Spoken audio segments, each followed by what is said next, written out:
สบายดีพ่อแม่พี่น้องลมอีกแล้วจักสิว่าจังใด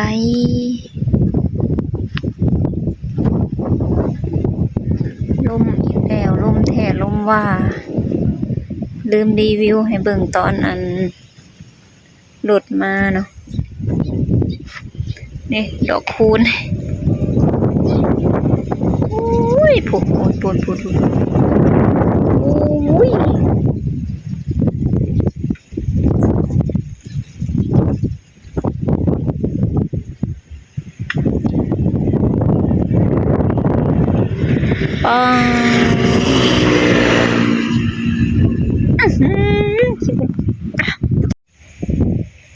ปังสบายดีพ่อแม่พี่น้องเบิ่งหน้าสะฮงแล้วเนาะลมความมันแหงปึดซิวก็ขึ้นพี่น้องเอ้ยทีมกับบ่ได้ท่าอิหยังกับบ่ได้ท่ามันก็เลยขึ้นบ่รู้ว่ามันจังไดเนาะเพราะว่าฮอร์โมนก็เปลี่ยนบัดนี้ถือขี้ดินขี้ฝุ่นเนาะแต่ละมื้อลมแห้งอะลีอะลอพี่น้องบรรยากาศยามแลงเนาะมื้อนี้สหงรีวิวบรรยากาศให้เบิ่งเนาะ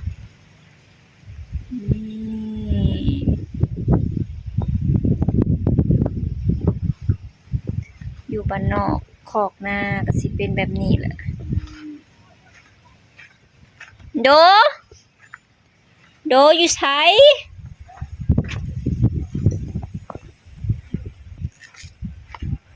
ว่าสิถ่ายอันนั้นให้เบิ่งขี้ฝุ่นให้เบิ่ง ผู้ดีตานี่เป็นอันนั้นมาอะไรกะตาละจนดอน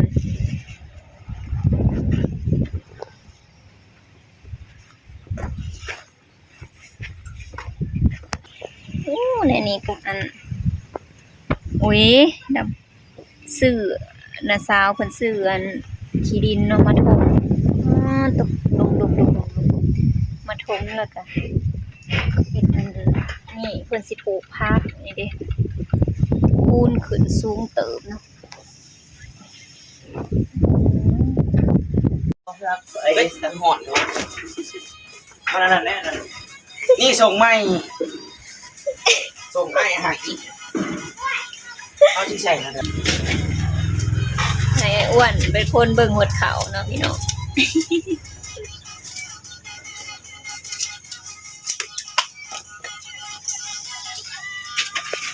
เดินกล่อง เดาสบายดีป่าลุง บอกซื้อน้ำสีดกับเอียงปลาลุงเบิ้งมาโซเบิ้งหมากยังนี่ ำแกง หมากแกงปันให้อ้ายเนี่ยปัน ไม่อ้วนเอาบ่น้ำ มาเอ้ยซีบีให้มาเอ้ยบีให้มาเอ้ยบีบีเข่งเนาะเบิ้งบีโดยูดีเด้อ ลม น้ำยูดีเด้อโอ้ยเนี่ยเป็นยังวะอย่าทำอย่าซีมันหกเอาไว้นะ แม่ อย่าข้าวแม่ไปซื้อขนมให้ ลูกครับ แม่ไปซื้อขนม ลูกครับ ฮะ ลูกครับมันรักจับเสียงลุงใบชิง ว่าให้เราเปลี่ยนในบ่อลีนหรอใบกินทำมาทำเอานี่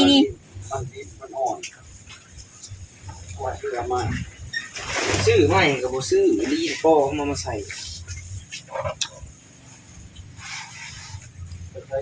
เก่ามีตัวดีนั่นแหละเอาคงไม่ไปตาเพราะมันคงมะพร้าวสีแดงทาเขียวกินแล้วแม่ หวานเนี่ย พี่ไปนะครับไปเอาน้ำมันนะกระต่ายตอนนั้นนะ อันนี้พ่อแม่ ว่าเอาไปเอาน้ำตาแอตอนนั้นนะเป็นอะไรมันเป็นแบบสีใสๆนะ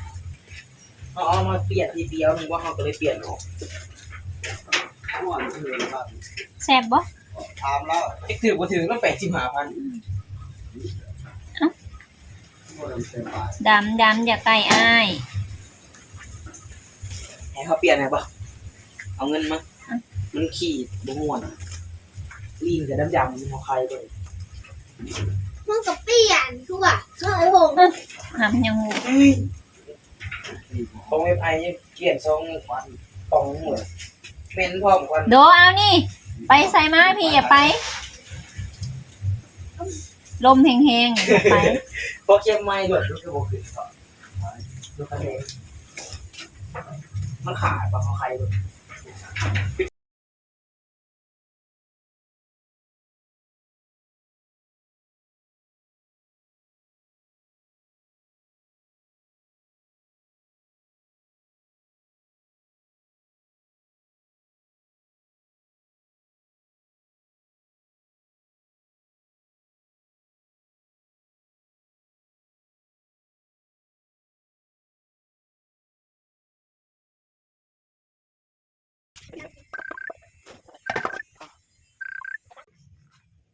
มันหล่อดีว่ะคือหล่อแต่มัน น้ำอย่าเฮ็ดเต้าสิแตกอย่าเฮ็ดไปนอนอยู่เปรผลไป มีบางดูผม เผาเฮ็ดเผาเร็วเว้ย โอ้ย ทางนี้ไปแล้วอ้วน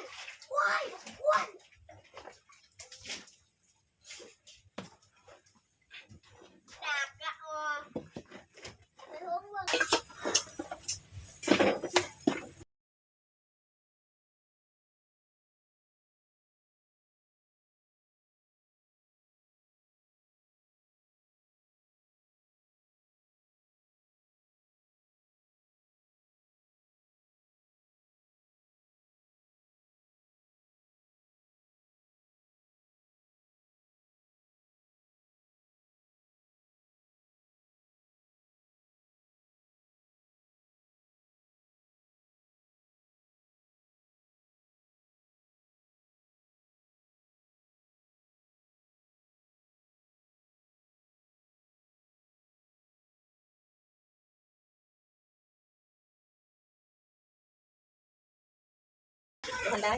อยู่ใส่ สิ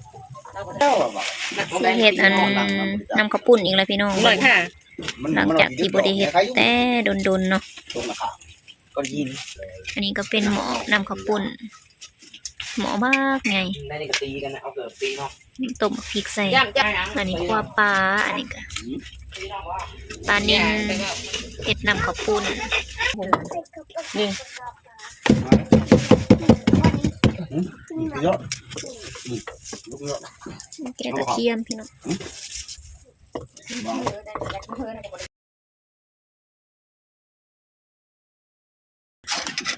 ตาม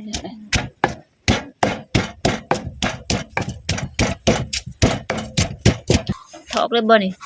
เบิดนี้ เดี๋ยวล่างเอาบีบอ่างกัน อันนี้เป็นนำกะทินะพี่น้องสิเฮ็ดนำหนาแล้วเอาไปขัวเนาะ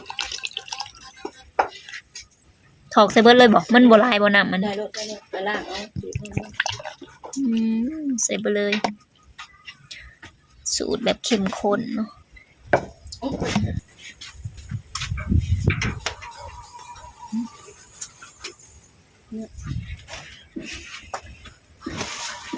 จำเลย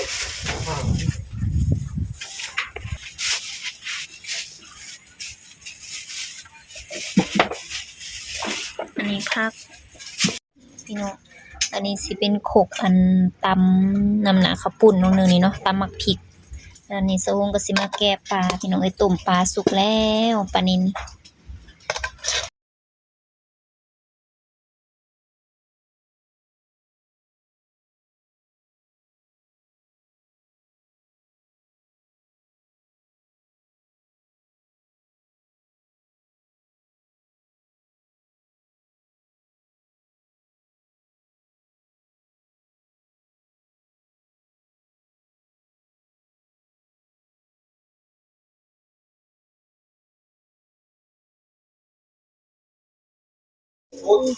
ส่งไปในรถนะ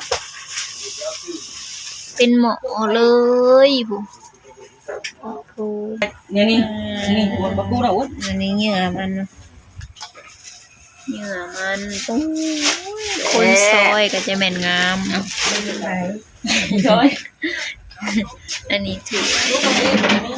เพิ่นอันนี้ก็เล่นเกมฟรีไฟ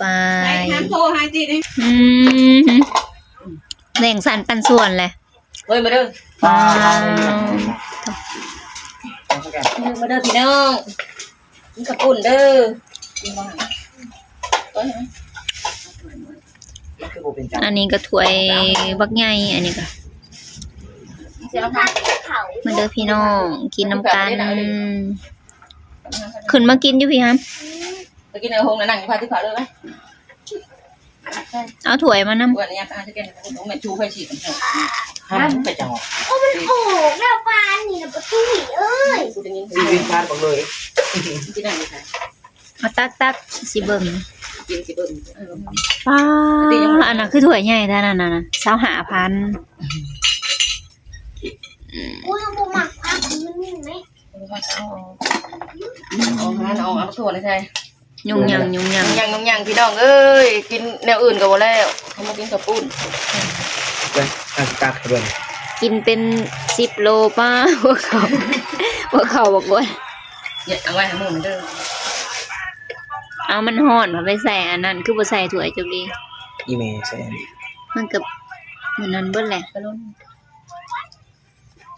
ดทำไปดูเด้อมันจะยุบ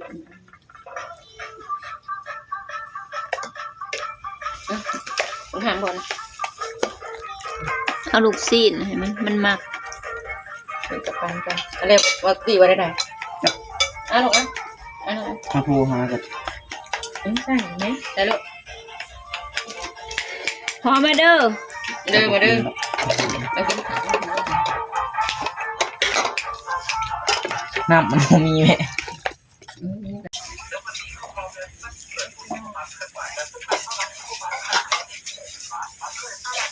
มันไหวได้ตี จับเอาโทรหากันมีสมอง นี่มาเถิดนี่ เกี่ยวกับซ้ำห้อง โอ้กระไร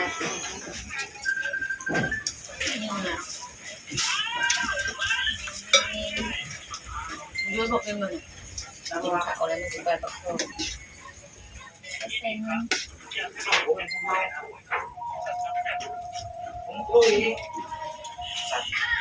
มันจะเปลี่ยน ที่จะเปลี่ยนเงินเหมือนกัน มันเบิดมาทางไปอ๋อ ผมว่าได้มาหาสิบเงิน ได้ทุก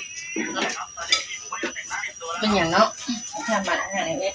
เนื้อเรียนมันจะมีน้ำ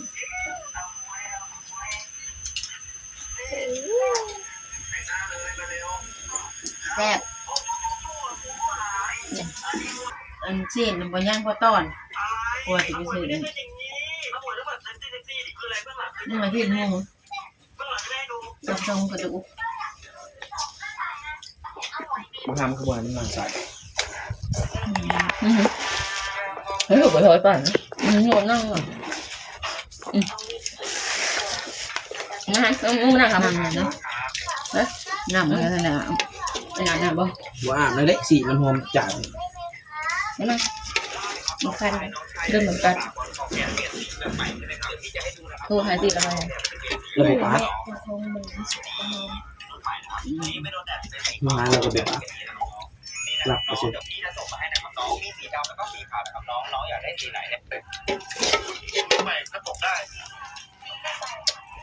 แต่ชักกระเทาะยงนะ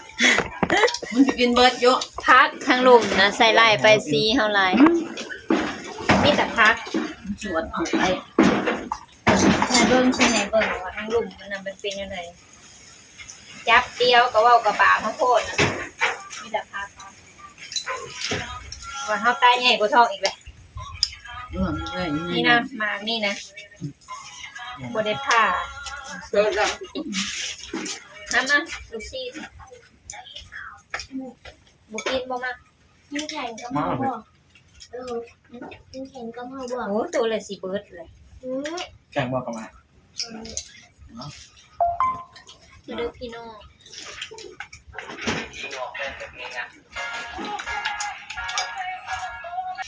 เป็นน้ำหมกพุ่น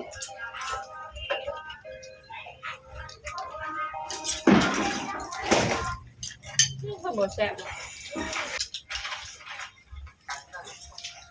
แล้วหมูที่เฮาเบิด ว่าเอลก็โทรหา ไปเถอะจันทร์ไปเถอะ